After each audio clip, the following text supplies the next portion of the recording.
இந்திய கம்யூனிஸ்ட் கட்சியின் மாநில செயலாளர் முத்தரசன் செய்தியாளர்களை சந்தித்து வருகிறார். நேரடி காட்சிகளை பார்க்கலாம். தமிழ்நாடு முழுவதும் ரயில் மறியல் போராட்டம் நடத்துவது என்று முடிவெடுத்து அறிவித்திருக்கிறார்கள்.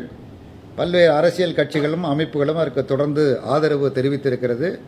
இந்திய கம்யூனிஸ்ட் கட்சியும் அந்த போராட்டத்திற்கு ஆதரவு தெரிவித்திருக்கிறது. மக்கள் நல கூட்டணி அதற்கு ஆதரவு தெரிவித்திருக்கிறது. மார்க்சிஸ்ட் கட்சி, விடுதலை சிறுத்தைகள் கட்சி, இப்படி எல்லா கட்சிகளுமே ஆதரவு தெரிவித்திருக்கிறது. காங்கிரஸ் கட்சி கூட இந்த போராட்டத்தில் நாங்கள் பங்கேற்போம் என காங்கிரஸ் கட்சியும் கூட அறிவித்திருக்கிறது. மற்ற கட்சிகளும் இந்த போராட்டத்தை ஆதரிப்பார்கள். இந்த போராட்டம் என்பது ஏதோ வழக்கமாக ஒரு அடையாளபூர்வமாக ஒரு 100 பேர் 200 பேர் ரயில் நிலையங்களுக்கு வருவார்கள். வந்தவுடன் அவர்களை ரயில் நிலையத்திற்குள்ளேயே செல்லாமல் தடுத்து நிறுத்தி கைது செய்து எங்கேயாவது ஒரு மண்டபத்தில் கொண்டு மாலை வரை வைத்திருந்து மதியம் ஒரு தயிர் சாதம் கொடுத்து உங்களை எல்லாம் விடுதலை செய்ய சொல்லி அரசு உத்தரவு போங்கள் என்று வழக்கமான போராட்டமாக இந்த போராட்டம் இருக்காது. அதற்கு மாறாக பல்லாயிரக்கணக்கான மக்கள் ரயில் தண்டவாளங்களில் அமர்ந்திருப்பார்கள், கைதாக மாட்டார்கள். வழக்கமாக கைதாகிற மாதிரி இந்த போராட்டத்தில் கைதாக மாட்டாங்க.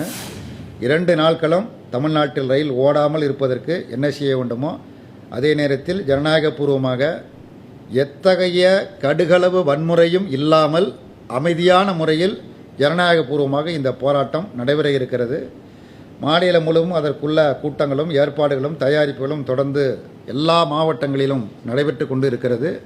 இந்த போராட்டத்தில் லட்சக்கணக்கான விவசாயிகள், விவசாய தொழிலாளர்கள்லாம் பங்கேற்பதாக அந்தந்த சங்க அமைப்புகளும் கூடி முடிவெடுத்திருக்கிறார்கள்.